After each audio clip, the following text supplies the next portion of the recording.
I just want to clarify that whatever you may think at the end of this video, I promise I did not pay this person to say this awful thing. I swear they chose to type this up of their own volition, but I am absolutely going to take advantage of this and use it as the literal perfect entrance to talk about my lineage. This is a photograph of my great-grandfather. I know that the label says Paul, but originally he was born Pinchas Joffe, and then this is his sister Ida. My great-grandfather was a Palestinian Jew, and he has got the absolute craziest story. About a year or so after this photograph was taken, the Ottoman Empire was starting to recruit for World War I. And my great-grandfather's parents were scared that because he really did look like a young man, he would seem eligible to be conscripted into the army, despite the fact that he really was only like 12 years old at the time. So to be safe, his parents sent him over to Egypt to live with his aunt, which was at that time occupied by the British. But when he arrived in Egypt, the British were also recruiting for World War I. And they saw this strapping young boy and thought to conscript him into the British army. But his Jewish Egyptian aunt saved him in time, or at least that's how the family story goes. And because it seemed like the war was inevitable and all young men were going to be swallowed up by this great catastrophe, his aunt made the terrifying decision to put Pinchas on a boat to America when he was 12 years old and alone.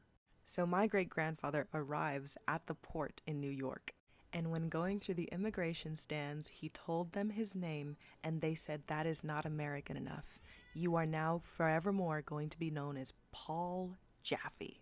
And despite being so young and so alone, the Jewish community was so welcoming that they immediately took him in. My great-grandfather got an apprenticeship at a butcher shop and eventually made it to the point where he could open up his own butcher shop.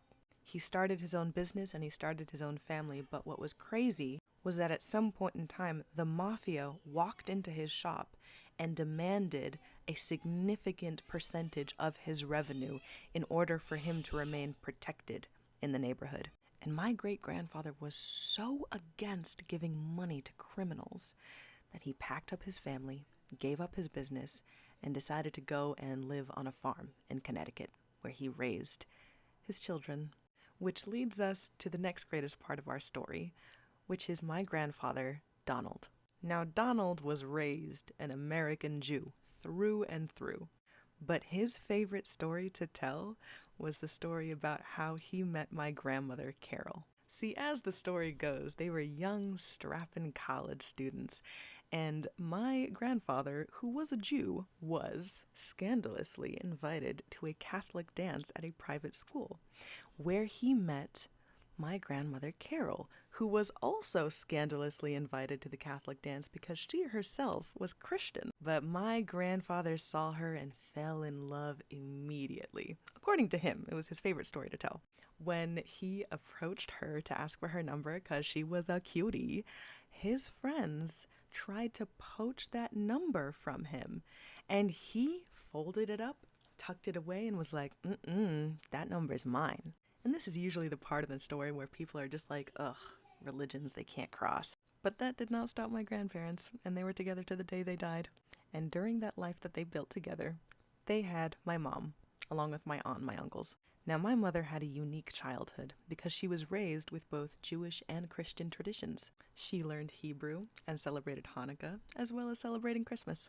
But my mom is a wild and adventurous spirit, so the day that she turned 18, she packed up and with her best friend road tripped across the country from Pennsylvania all the way to California.